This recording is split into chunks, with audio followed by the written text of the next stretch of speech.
dear ones. So this video today is for those of you who have discovered Reiki. Maybe you're thinking about scheduling a session, or you already have scheduled a session, and you are contemplating receiving Reiki healing. This question comes up a lot of how can I prepare for a Reiki session? What do I need to do before I meet with the Reiki healer? What can I do on my end to get ready? So in this video, I will discuss 6 things that I would highly recommend that you do prior to receiving a Reiki healing session.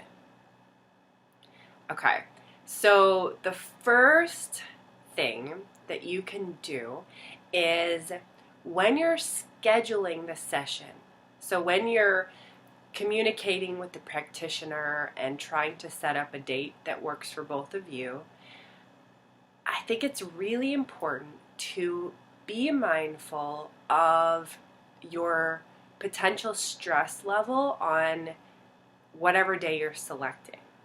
So if you can, choose a day that doesn't have a tremendous amount going on.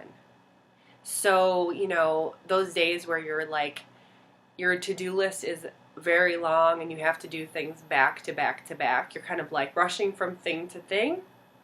That would not be an ideal day to schedule a Reiki session. What I would recommend is selecting a day that is either on your off, like a break day, a vacation day, a weekend, a rest day, or if you can't do that, at least selecting a day where you're not rushing from an appointment, and then after the session, you have pretty much the rest of the day to kind of chill. So pick a day that's pretty as stress-free as you can manage it, because after the Reiki session, you might feel the need to rest. So, if you have a bunch of things scheduled after the session, it might really just be really uncomfortable because all you want to do is rest, but you have to do all these other things. So, pick a day that is relatively less full of stuff going on. Okay, that's the first thing. The second thing that you can do to prepare for your healing session is to follow the instructions of your healer. I mean, this might seem kind of obvious, but I think it needs to be said. You're investing your resources, your money, your time into receiving this healing session, so you want to get the maximum benefit out of it.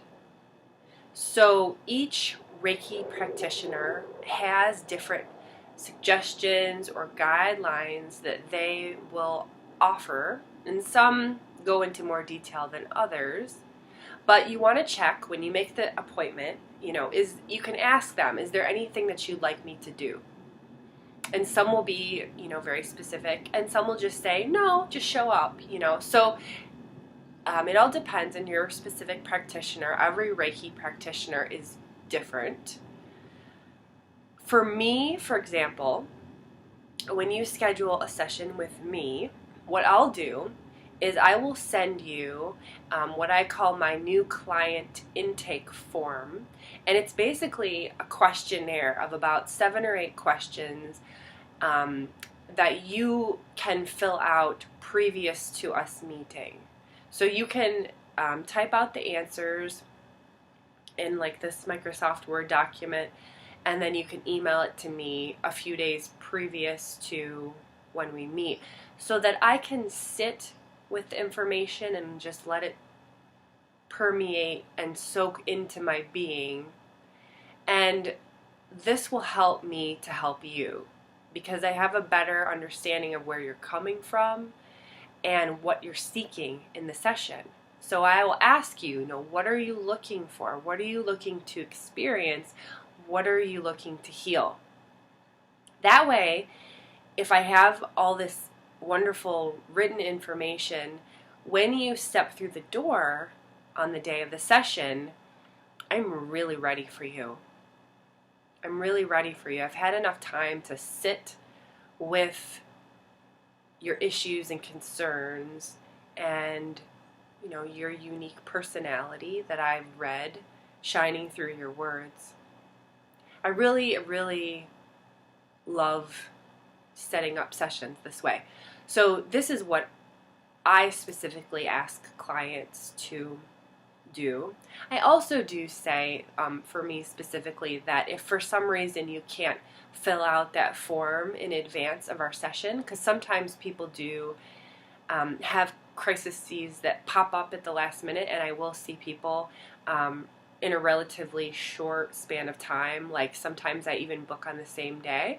So maybe you don't get a chance to fill out the form. And if that's the case, then you can always just fill it out, and bring the form with you, and I can read your answers while you're here. Or you can you don't always have to fill out the form. I can still see you if you don't fill it out. It's just nice to have the form. It really adds a layer of depth to the session. So that's the second thing. Follow the instructions and guidelines of your specific practitioner.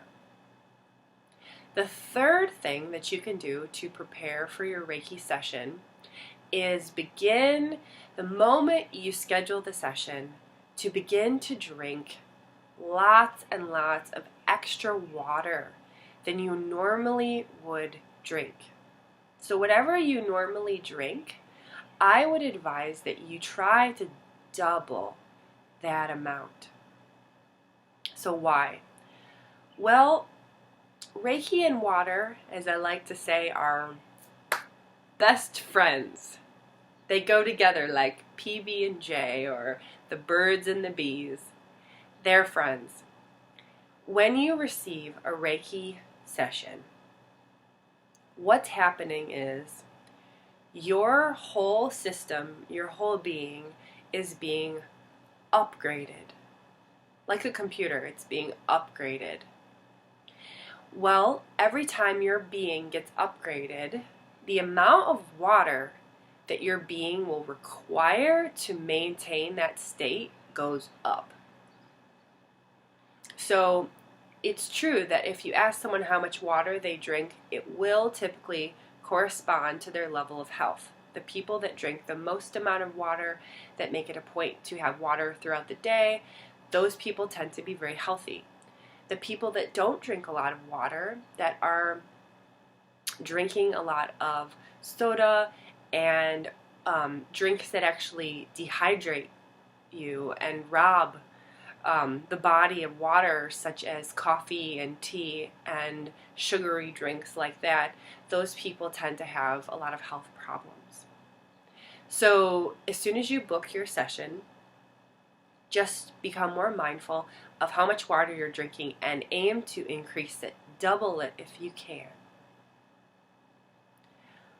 The fourth thing is, on the day of your session, when you wake up in the morning, if for some reason you're feeling bad, if you're feeling stressed, sick, tired, depressed, anything negative that day,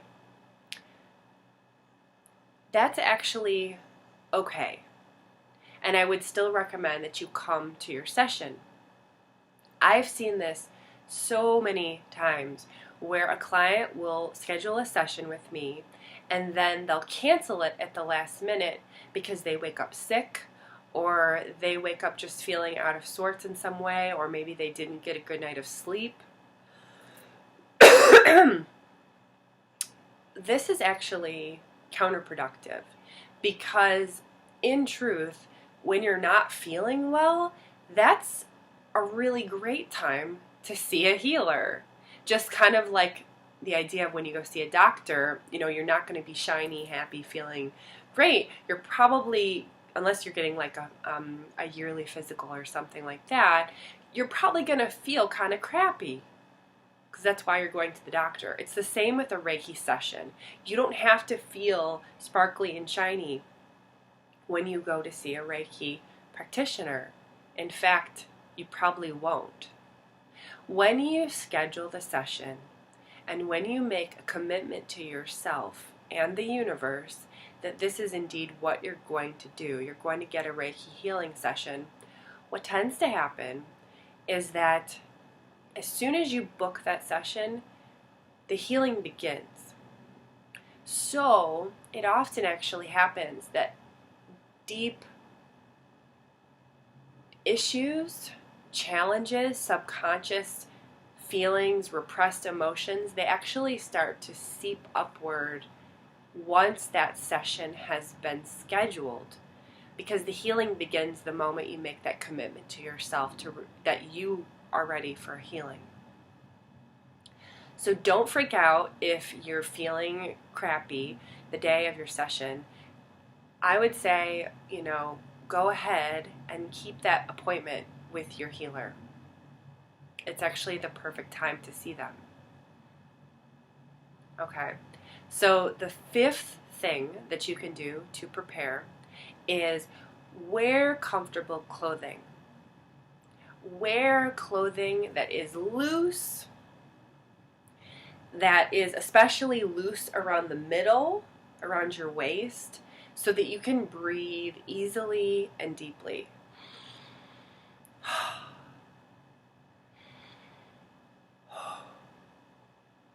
During a Reiki session, you may have an emotional release where you're breathing deeply and releasing old toxic emotions. Sometimes that involves crying, and sometimes that involves laughing. I've had Reiki sessions with people where they just dissolve into hysterical laughter because it's a way of letting the body release. So you want to be super comfortable, and depending on your level of comfort with your practitioner, you could even wear pajamas. I can't really imagine a practitioner that would frown upon that. For me, I often tell my clients, hey, if you want to show up wearing pajamas, I think that's awesome, because it helps to get you into that restful, relaxed state. Sometimes my clients will show up here at the healing space and they will be coming from somewhere else, so they'll bring pajamas with them and they'll change into the pajamas once they arrive. And I can immediately sense the change of energy from when they show up in their normal clothes and then they put in their pajamas. There's this very perceptible shift in energy. They just become more soft, more relaxed, more playful. So whether or not you wear pajamas, be comfortable. Choose an outfit that you really love and that is just very loose and comfortable. Okay, and the last and final way that you can prepare is I would recommend that you show up to the healing space early. So maybe even a half hour early, maybe even an hour, but at least 5 or 10 minutes early. And show up there early and either sit in your car, if it's cold outside, sit in your car, or if it's nice outside and you like the neighborhood, go and take a walk. Spend a little bit of time in the fresh air and meditate, basically. Be with your breath, the trees, be with yourself. Allow yourself to kind of start to decompress, let go of all the thoughts of the day, and really start to come into yourself and relax. If you're sitting in your car, you could take a little nap. Set an alarm on your phone for 10 or 20 minutes and just close your eyes and just allow yourself to rest. it's really important that when you arrive to a Reiki session that you are already in a bit of a relaxed state, because that will optimize the time that you have with your practitioner. Your practitioner is going to work with you to help release walls of energy that has been blocked within you. So if you can already start to do the work yourself, then that hour or 2 hours or however long you have with your practitioner will be even more impactful. So my friends, that's what I recommend that you do prior to a Reiki session. Let me recap those things. Schedule a session on a day that's not too crammed with things to do, that's a bit more relaxed, and especially that you can have time after the session to rest. You drink lots and lots of water once you schedule your session. You ask your practitioner if there's anything that they recommend you doing. If you're working with me, then I ask that you do your best to fill out the new client intake form and get that back to me so that I can read it and connect with you prior to the session. On the day of the session, if you wake up in a funk, I would really recommend going ahead and keeping that appointment and wear loose, comfortable, relaxing clothing and show up to your session space, a bit early, and be on your own and just start to begin that decompression, that relaxation, whether through walking or just sitting in your car and doing a bit of meditation. Basically just preparing yourself to enter that healing environment. I hope this video has been helpful for you. If you have any questions, please leave them in the comments below. And also, if you have already received a Reiki healing session and you have any tips for everyone about how you can prepare, please leave us that comment. And if you're a Reiki practitioner and you want to add to this conversation about ways that you think it would be good for clients to prepare, please leave us your wisdom here. It's much appreciated. Okay, my dears. I hope you enjoy your Reiki session and know that whatever the outcome is of your Reiki session, it is for your highest and greatest good. Namaste.